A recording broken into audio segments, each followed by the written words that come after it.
Alright, magandang hapon muli. So, ito po ang part 2 ng aking vlog dito po sa Atimunan Zigzag Road, kung saan katatapos lang po namin mag-launch ni Stroll Mix Vlog. So ngayon po ay mag-vlog naman po ako pababa. Titingnan po natin kung ilang minuto from pinakatuktok nitong Atimunan Zigzag Park na to hanggang makababa po tayo doon sa may main road ulit, yung National Highway. Alright, so go na kami. Karay din naman po si Stroll Mix Vlog, shout out. Alright, prepare kami para bababa naman tayo ng zigzag road na to.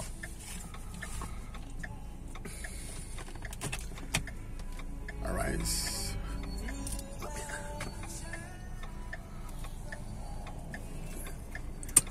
Once na ka na sound. Okay, mag-iingay ako para di marinig siya. Maniobra na po kami. Thank you sa mga friend nating hindi nakikita rito. Napakagandang lugar to dahil po sa mga puno na naglalakihan. Ang klima po dito ay talaga naman para pong Baguio. 22. Yan, nagbe-22 degrees po siya. So ito po yung restaurant kinain na namin. Bye bye, thank you. Ayun. Alright. So dito naman po kami kumain. At nakakita ko ng isa kong mga alipuris na pusa. May share ko po sa inyo. Pusa na yun. O gagawin ko kayang thumbnail ko. Talaga naman kahit saan sinusundan po tayo ng pusa. Doon sa bahay ni Stroll Mix, sumalubong din sa akin doon isang male Siamese. Alright, sige, mula po rito tingnan natin po kung ilang minuto ang pababa. Alright, so papakita ko lang po sa inyo ang mga sistemang pagsigsag nito.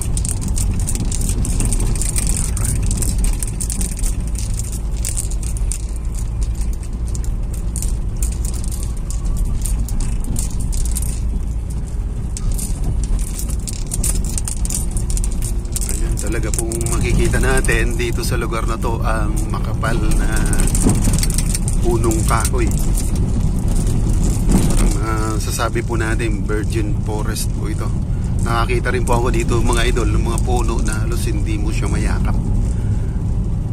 Mare kaming dalawa ni Stroll Mix Vlog, pagsamahin namin yun, mayayakap namin yung punong kahoy na yung mga talaga pong mga kahoy, mga punong kahoy po na talagang ginagawa po silang mga first class na mga furnitures. Sari-saring mga puno na talagang malalaki na. Dahil po napoprotektahan ng pamahalaan na hindi basta-basta maputol.